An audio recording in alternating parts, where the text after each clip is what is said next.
Il est dit, et cité par Monique, premier épître de Jean, chapitre 2, verset 15, « N'aimez pas le monde, ni ce qui est dans le monde.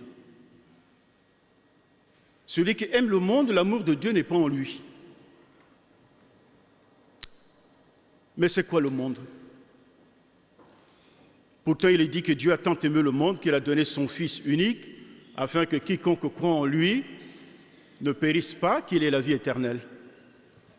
Et en même temps, la Bible nous dit de ne pas aimer le monde. Il y a des versets comme ça qui sont sous tension. Mais il faut faire l'analyse du mot pour comprendre ce que cela signifie. Le monde peut représenter les humains, des âmes. Et à cela, l'amour de Dieu est pour chacun. Mais n'aimez pas le monde, c'est n'aimez pas les principes du monde, sa manière de faire, sa philosophie, sa vision. Celui qui a cette vision du monde, c'est qu'il n'a pas la vision de Dieu. Et on ne peut pas servir 2 maîtres à la fois. Voilà ce que cela signifie. Et la ligne de démarcation est déjà faite. Et la Bible nous exhorte que ceux qui se sanctifient encore davantage. Et ceux qui aiment l'impureté, mais qu'ils y vont. Dans les deux, il y a une dynamique. Il y a la dynamique de la sainteté, de la sanctification, et il y a la dynamique de la perversion, de la perdition. Alors nous tous, nous embrayons la dynamique de la vie et de la sanctification. Je parcourais ma page Facebook et je suis tombé sur une petite histoire. Banale, mais qui a une grande leçon pour nous ce matin. C'est juste pour stimuler l'esprit, parce que souvent, on s'affaisse dans la morosité, mais de temps en temps, il faut se réveiller. Alors, c'est une petite fille qui parle. Un soir, ma mère a préparé le dîner. Après une dure journée de travail, elle posait ensuite l'assiette, mais c'est l'assiette d'une omelette. L'omelette était brûlée, qu'elle a déposée devant mon père. J'avais tout de suite remarqué que mon père allait réagir. Et je l'attendais. Au lieu de se plaindre, mon père, il a commencé, fourchette après fourchette, à avaler tranquillement cette omelette brûlée. Ma mère s'est approchée, s'est excusée, et elle est partie. Après, elle m'a conduit au lit, il m'a abordé, il voulait sortir, je lui ai dit, mais papa,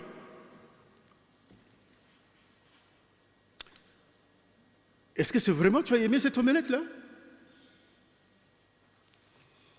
Et le papa a dit, oui, je l'ai bien aimée, une omelette brûlée, quand ça vient de ta mère. Elle a une journée difficile, elle est fatiguée. Il ne faut pas voir l'omelette brûlée, elle voulait me nourrir.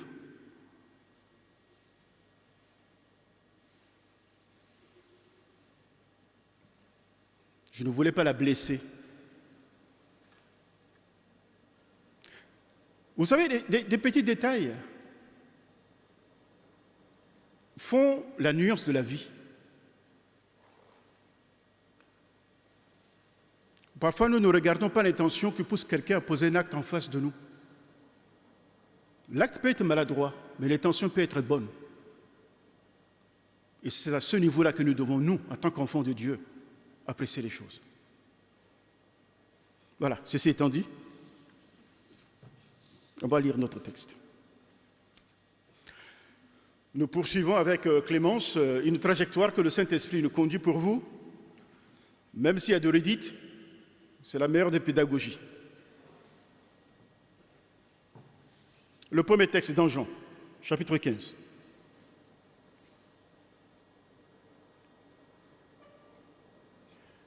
Ce n'est pas vous qui m'avez choisi, mais moi, je vous ai choisi et je vous ai établi afin que vous alliez et que vous portiez du fruit, et que votre fruit demeure, afin que ce que vous demanderez au Père en mon nom, il vous le donne.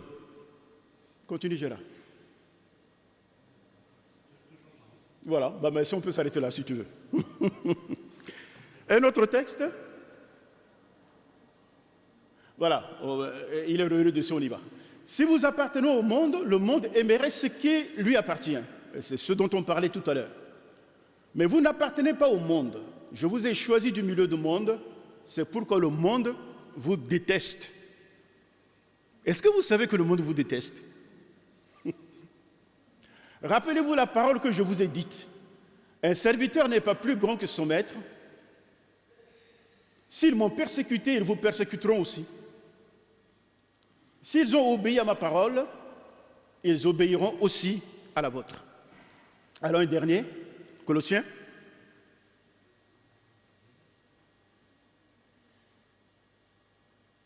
Celui, lui qui? Jésus, qui est l'image du Dieu invisible, qu'on ne voit pas. Il est le premier-né de toute la création. Je vous invite à la prière. Seigneur, merci pour ta parole ce matin. Et nous prions, Seigneur, que ton esprit nous revête et que nous puissions avoir les oreilles des disciples. Nous te rendons grâce dans le nom de Jésus. Amen. Nous étions en train d'examiner l'une des raisons de l'incarnation de Jésus. Ce que Jésus veut nous montrer, le modèle de la vie chrétienne, comment vivre dans ce bas monde pour être le reflet de la gloire de Dieu. Parce que les gens ne connaissent pas le Seigneur, mais les gens connaissent Dieu, le Père, au travers du Fils. Et Jésus nous invite à faire voir au monde sa personne. Le monde veut voir Jésus, mais au travers de qui? Au travers de nous. D'où il est nécessaire pour nous de développer le caractère et la personnalité de Christ. Je vais toucher 3 points. La première, c'est toujours la communion. La Bible dit, ce que vous avez vu et entendu, nous vous l'annonçons, à vous aussi, afin que vous soyez en communion avec nous. Or, notre communion est avec le Père et avec son Fils, Jésus le Christ. Pour retenir ça, j'ai trouvé une expression pour vous permettre de vous en rappeler. Il y a une agence de location de voitures qui s'appelle ADA. Et je dis, ça c'est la méthode ADA. Signifie appartenir, dépendre et s'attacher. Voilà la communion. Pour qu'il y ait communion, il faut se détacher de quelque chose. On ne peut pas avoir le cordon ombilical attaché au monde et en même temps se réclamer du Seigneur. Il faut que ce cordon ombilical des valeurs du monde dans lequel nous avons évolué soit rompu pour que nous soyons attachés aux sources de la vie dont le but ultime est de changer notre humanité et de lui donner la nature de Dieu. Et lorsque nous sommes détachés du monde, nous dépendons d'autre chose. Parce qu'une maman, quand il y a un bébé dans son ventre, ce bébé dépend de la maman. Mais une fois qu'il soit détaché, certes, il dépend de sa maman, mais l'air qu'elle respire est indépendant. Et nous aussi, en dépendant de Dieu, en sortant du monde et en dépendant de Dieu, nous sommes appelés à soumettre notre vie aux valeurs du Seigneur. Et c'est là où la transformation commence et qui se poursuit. Que nous dormions ou que nous nous réveillons, la transformation continue. Nous dépendons de lui, pas de nous. Reconnais la voix de l'Éternel et c'est lui qui aplanira tes sentiers. Avant de connaître le Seigneur, sauf pour les enfants qui sont nés dans des milieux chrétiens, ils ont déjà la valeur chrétienne inculquée en eux. Mais beaucoup au milieu de nous, nous avons rencontré le Seigneur au cours de notre vie. Nous avons déjà élaborer dans notre tête une manière de voir le monde avec des valeurs qui sont parfois des valeurs opposées à celles de la foi, mais sur lesquelles nous avons construit ou nous attendons construire notre vie. Mais lorsque nous rencontrons le Seigneur, le choc se produit. La parole de la vérité se heurte à la parole du mensonge que nous avons, dans laquelle nous avons été moulés. Et nous devons céder la place à la parole de Dieu, reconnaître Dieu dans notre vie. C'est ce que le Seigneur nous demande. Que la grâce du Seigneur en Jésus-Christ et que son amour ainsi que la communication du Saint-Esprit soient avec vous tous. Ça, c'est l'apôtre Paul qui parle. Et nous voyons les trois dimensions de la triunité. Dieu ne sauve pas seul, il sauve avec le Fils et le Saint-Esprit. C'est pourquoi vous allez voir dans les paraboles de Luc chapitre 15 en totalité, l'histoire d'une drachme qui est perdue, une monnaie qu'on a retrouvée avec la lumière, la lampe. Vous allez voir l'histoire de l'enfant prodigue que le père a retrouvé, et vous retrouvez également l'image de la brebis perdue que le berger a retrouvée. Donc vous voyez les trois images qui correspondent à la triunité en action pour sauver quelque chose qui est perdu. Dieu le Père, Dieu le Fils et Dieu le Saint-Esprit. Et la relation personnelle avec Dieu se fait au travers du Saint-Esprit. Sans lui, il n'y a pas de communion parfaite. Et en tant qu'enfants de Dieu, nous devons travailler à cette communion, qu'elle ne souffre d'aucune difficulté. Dieu aime la communion et il veut communier avec l'homme. Cette communion avec le Père se fait, quoique à travers de l'Esprit, mais elle se maintient par la parole. Et c'est de la parole de Dieu que nous sommes appelés à nous repaître.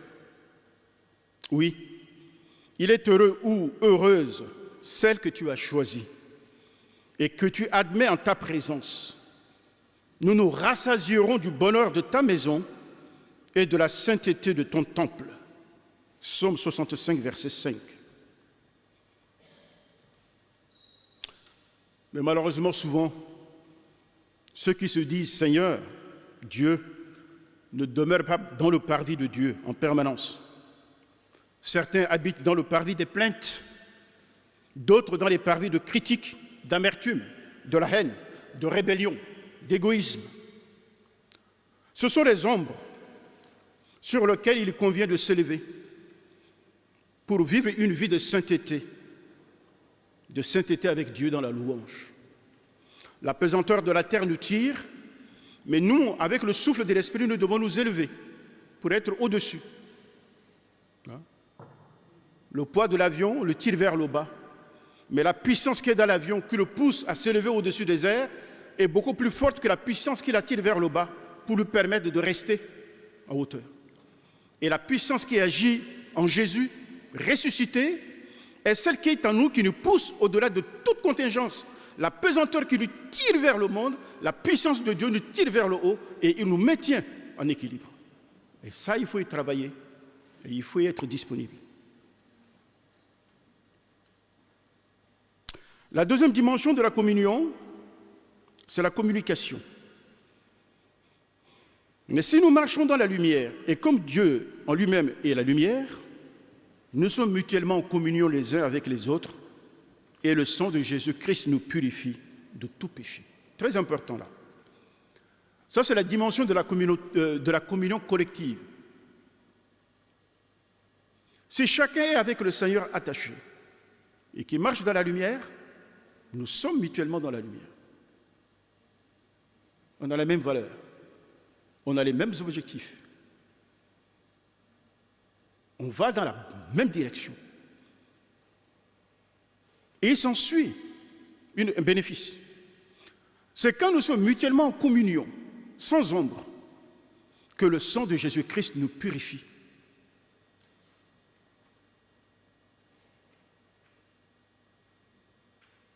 Et la communion n'est pas rien. Et c'est pour ça que Jésus s'emploie à enseigner à ses disciples l'importance de la communion.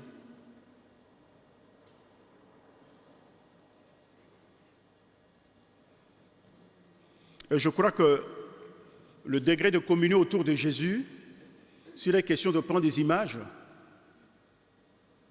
ce degré de communion est variable. Vous distinguerez bien les traits d'un individu lorsque vous êtes beaucoup plus proche de la personne, n'est-ce pas? Et que dans notre culte d'intimité, et que nous nous rapprochons davantage de Dieu, il y a des choses que ceux qui sont loin ne perçoivent pas, mais toi qui es proche, tu le perçois. C'est pourquoi le statut de ceux qui sont autour de Jésus, leur nom change en degré du fait qu'ils soient plus proches ou plus loin du Seigneur. Jésus dira que vous êtes les enfants de Dieu. Très bien. Mais il dira beaucoup plus loin, vous êtes mes disciples. Un peu plus loin, vous êtes mes amis. Et encore un peu plus loin, vous êtes co-ouvriers avec moi. Et en tant que co-ouvrier avec le Christ, ta parole est la parole de Dieu et Dieu valide ta parole. Et c'est à ce niveau-là que nous devons y arriver.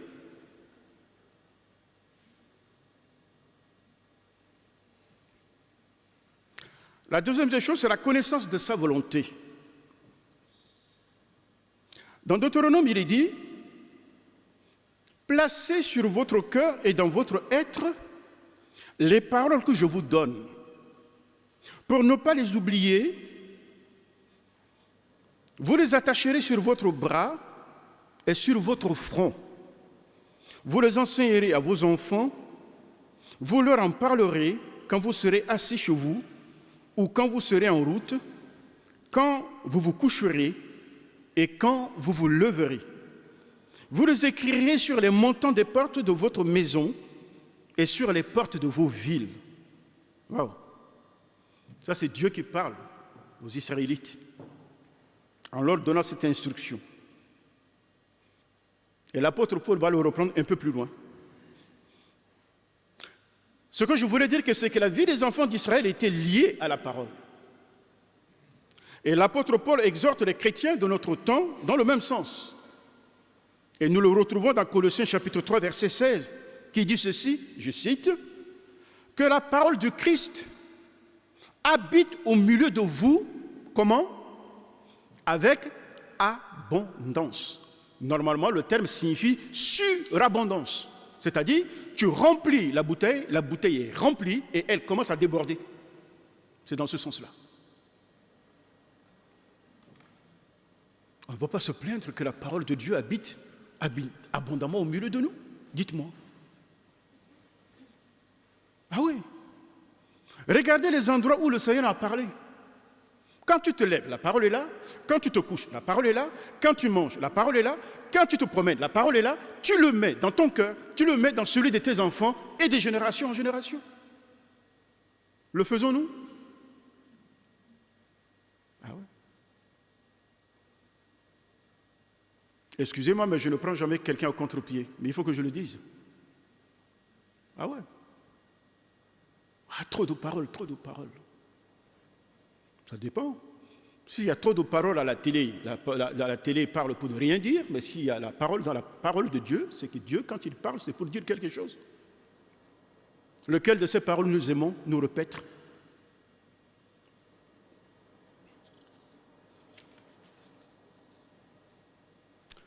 Et à ce niveau, nous pouvons simplement posséder la parole dans notre cerveau, tout en ayant le cœur vide. Et qu'est-ce que c'est que le cœur? Le cœur est la partie de notre être qui fait de nous des chrétiens nés de nouveau, oui ou non. C'est comme un vaisseau dans lequel est soufflée la vie de la parole. La vie divine souffle dans notre cœur et nous met en mouvement. Il nous oriente. Dieu sait combien il est difficile à l'être humain d'être véridique. Et c'est pourquoi il nous a donné sa parole, qui est lumière et vérité. Et lumière et vérité sont les pensées de Christ. Afin que nous soyons animés de la pensée de Christ pour être en communion avec lui. Nous ne pouvons pas être en communion parfaite avec le Seigneur en dehors de sa parole. Ce n'est pas possible.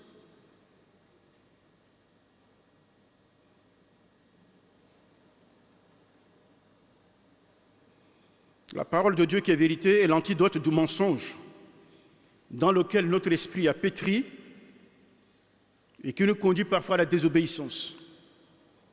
Et la parole de Dieu, c'est l'antidote. Nous devons nous en rassasier. Alors le dernier point, quand on a la parole, il faut y obéir. Il faut y obéir. Et dans le livre de Samuel, 1 Samuel, chapitre 15, verset 22, je cite, « Le Seigneur aime-t-il autant des sacrifices d'animaux que l'obéissance à sa parole? Non. Pour lui, l'obéissance docile est préférable au sacrifice des bêtes les plus grasses. En effet, la désobéissance est aussi grave que la divination, écoutez-moi bien, et l'insoumission aussi grave que l'idolâtrie. La désobéissance à la parole de Dieu est considérée comme un péché de divination. Et l'insoumission est considérée comme un péché d'idolâtrie.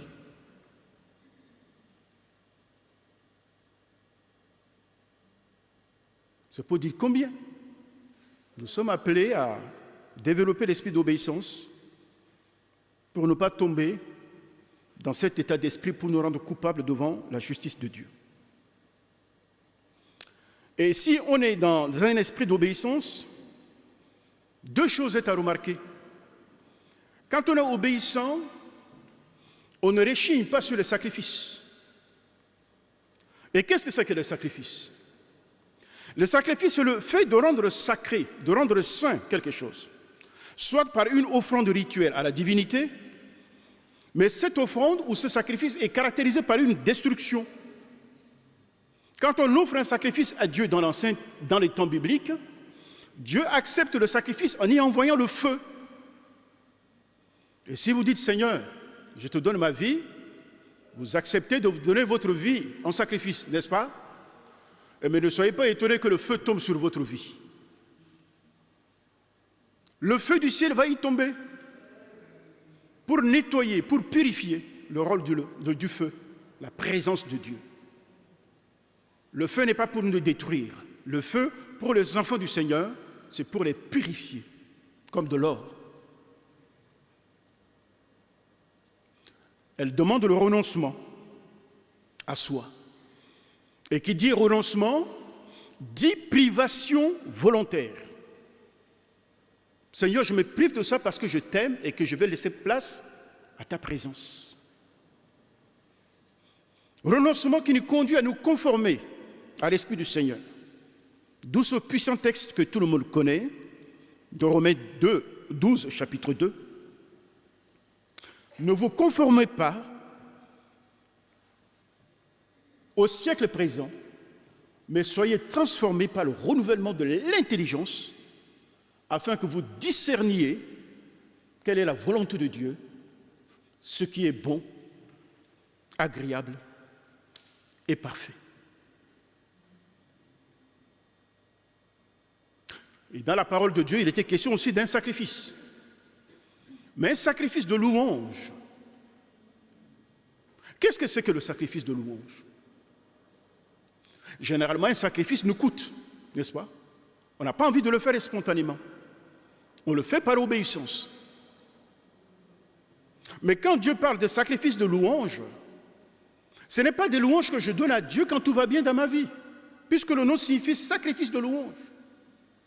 C'est-à-dire quand les vents sont contraires, quand tout semble mal aller, parce qu'il y a des gens qui louent Dieu, qui le bénissent, et quand tout va bien. Et lorsque tout va mal, ils se mettent à rechigner. Non, le sacrifice de louange est destiné à traverser les moments d'adversité dans l'obéissance. C'est-à-dire que quand tout va mal contre moi, je me lève au-dessus par le sacrifice de louange que je donne à Dieu, même si je n'en ai pas envie.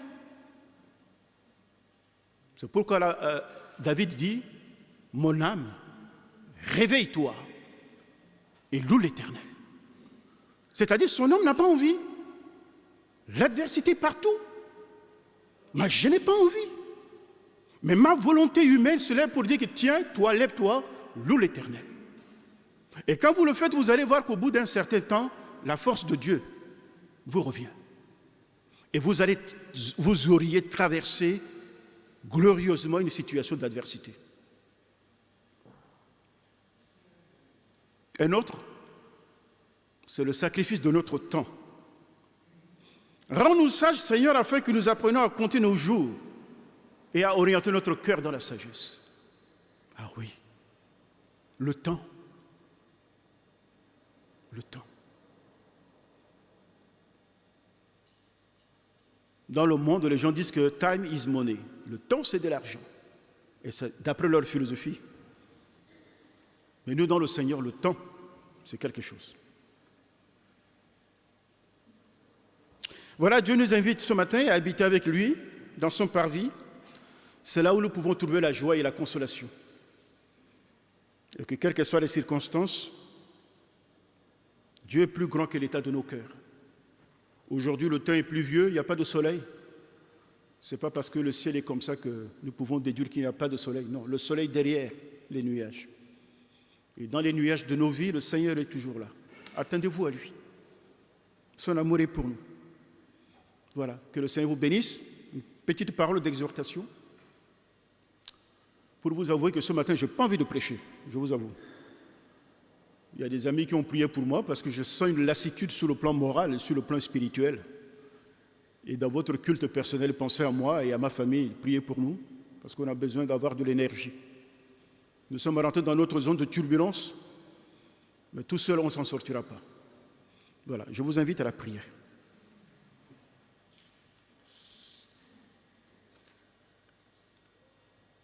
Parlez à Dieu d'abord. Après, nous allons chanter un petit chant.